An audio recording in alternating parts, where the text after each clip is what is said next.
My name is Nate Mathews. I'm a photographer based in Chicago, and I earned my MFA from Columbia College Chicago in 2008, and I teach at Northeastern Illinois University on the northwest side of Chicago. So this body of work that I title Nuclear Tourism started in 2013 when I was looking for a new project that would be more data-based, more kind of, I'd worked previously where I was just kind of like wandering looking for photographs. So I wanted to start with sort of like intense research. And I started looking into some sort of nuclear research. There's this site at University of Chicago that I visited where there's a sculpture in the place of where the Enrico Fermi's laboratory was built under the Stagg Field of University of Chicago, which is where the first nuclear chain reaction happened. And so I just sort of started researching that, found out more about Argonne National Laboratory, where the reactor had been moved to after it was kind of first tested. And I sort of just started researching other things related to Chicago and nuclear development. And I somehow wandered on to the information about Nike missile sites. So in Chicago, there's 52 sites that circle kind of around Chicago, up almost to Wisconsin, down and into Indiana, where there were these defensive missile sites that would have launched missiles to shoot down Soviet bombers that would have been attacking Chicago. And that sort of led into this research looking at kind of more broadly what sorts of sites the U.S. military had. So from Chicago, I moved on to looking at the whole United States, looking for different military installations, both offensive and defensive, as well as communication, military communication sites and fallout shelters. One of particular interest being the Congressional Fallout Shelter that was built in the 60s and decommissioned in the 90s. And I visited probably about 100 different sites throughout the United States.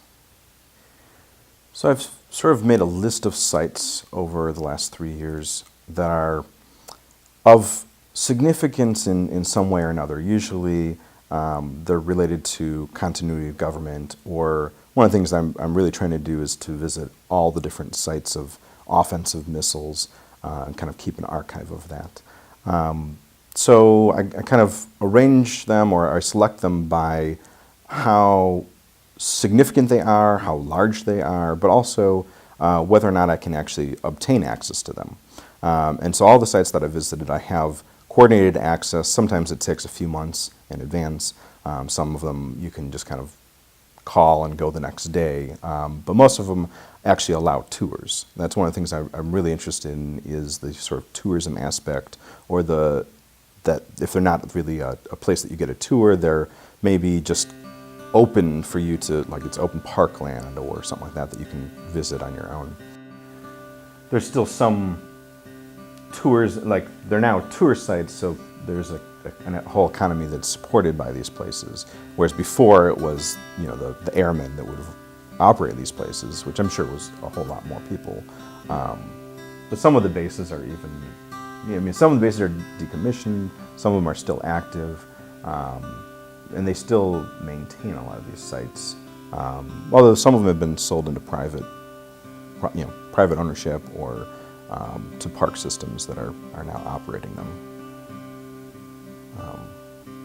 The most recent one that I visited, which is the water one here, was like sold on eBay. I mean, the guy, I think it was probably almost 20 years ago, he bought it on eBay, and he doesn't actually live there year-round, but there's like a hut on the surface where he can live.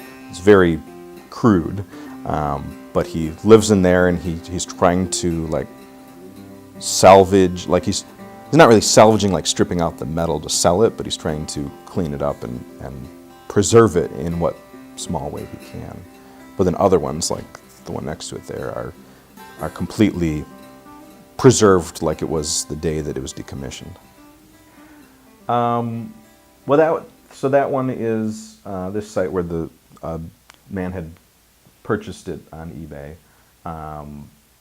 The pool really isn't anything related to children. It's just there to collect the water that kind of drops in through this escape hatch that he has to leave open.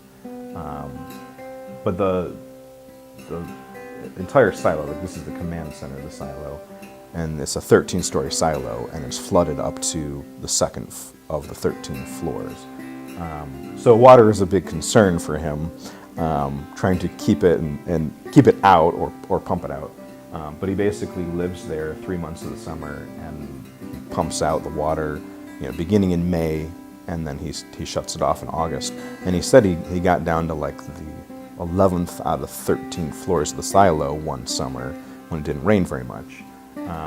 But that's what that tube is going back up the top of it. So the whole time that you're there, there's just this like constant, it's like it's constantly raining. There's like this sound of dripping water, which is in some ways oddly soothing, but it is also a very creepy place.